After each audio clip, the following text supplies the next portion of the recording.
Blackout triangle stretches from the south of Montreal to southern Quebec and eastern Ontario. 1 million people are still waiting to get their electricity back. ITN's James Mates was there today. Canadians will tell you they know a thing or two about cold weather, that a harsh winter holds few surprises for them. But even they were not prepared for what happened here. An ice storm so bad it has crippled the power system for this entire region. You can see why. Behind me here is what is left of a 200-foot electric pylon crushed by the weight of ice. In a row behind it, dozens more have suffered the same fate. Nothing could have prepared for an emergency like this. It's now so bad, 12,000 troops have been drafted in, the biggest peacetime deployment in Canadian history.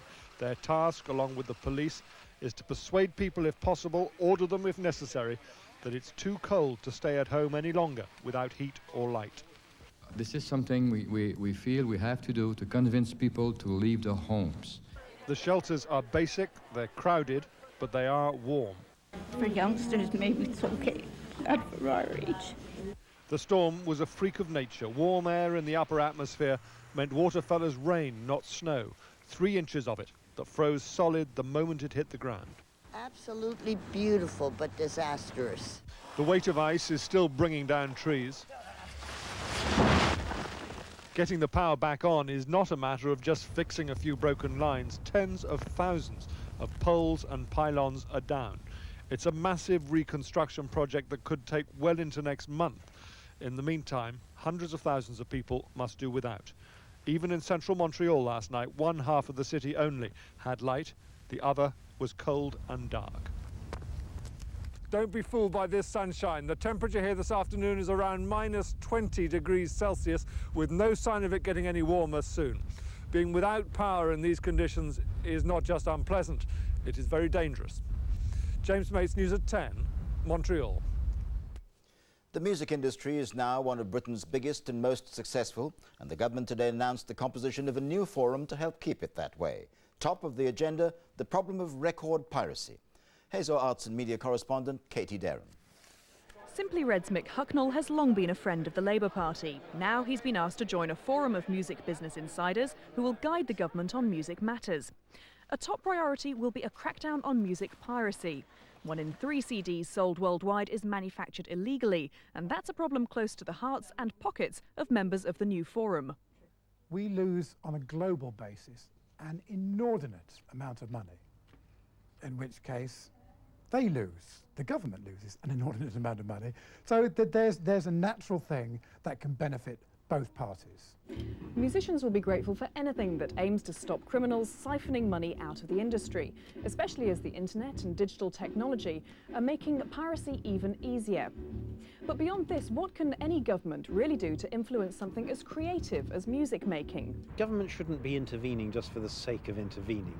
And to a certain extent, the music industry is very successful and should be left to go its own way. But there are things in relation to education, in relation to combating piracy, where government can and should be helping.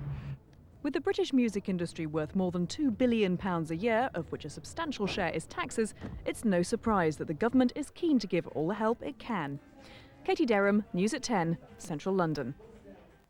Thousands of people line the streets of West Belfast. The Olympic Committee will begin to address some devastating disclosures about illegal drugs in sport.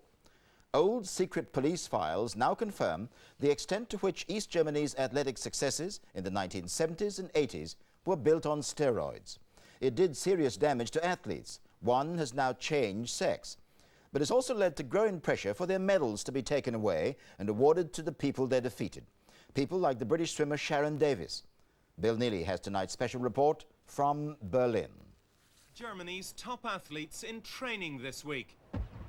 In a Berlin sports club once run by the East German secret police. Here, along with coaches and doctors, they manufactured champions. This woman was one. Heidi Krieger was the best shot putter in Europe. Today, she is a man.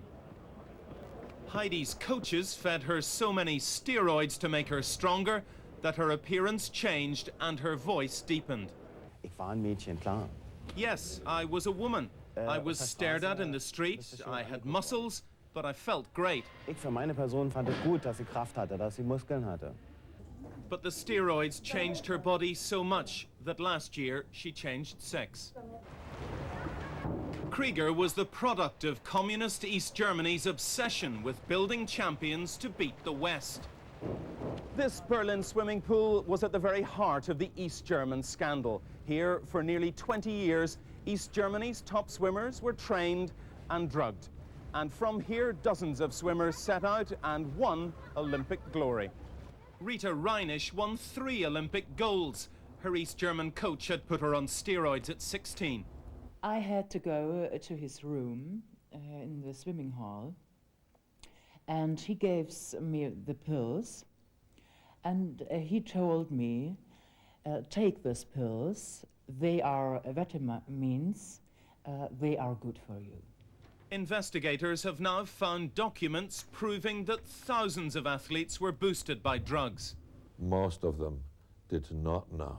They were just told this is good for you. They were not even told it's male hormone. They were just, it was an order. Take it, it's good for you, and stop taking it at that and that day. And even the dosage was ordered. And that started with girls, for example, as young as 10.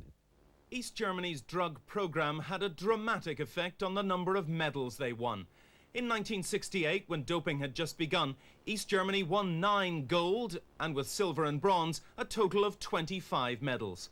4 years later, their haul had doubled to 20 gold, 66 medals in all. At the next Olympics, the gold medals doubled again to 40, 90 medals in all.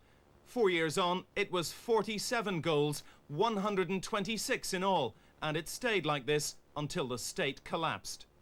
New documents prove that in every sport except yachting, East German athletes took illegal steroids. How many athletes would have been involved? How many were drugged? The whole number might be about 10,000 elite sports. 10,000 About, athletes? yes. Now, British swimmers beaten by East Germans like Cornelia Ender and Petra Schneider want the record books changed. I would not want to see someone physically turn up on Petra Schneider's door and take her medal away. And I think in some ways she's paid very heavily for that medal. But I think that the record books should be put correct. I mean, I've got a 4-year-old son, and my biggest wish is that he can look at the record books and see that Mummy was Olympic champion. And the storm is growing about East Germany then and about China today. The International Olympic Committee will decide in 2 weeks' time what to do about drugs in sport. Bill Neely, News at 10, Berlin. The organisers of the France 90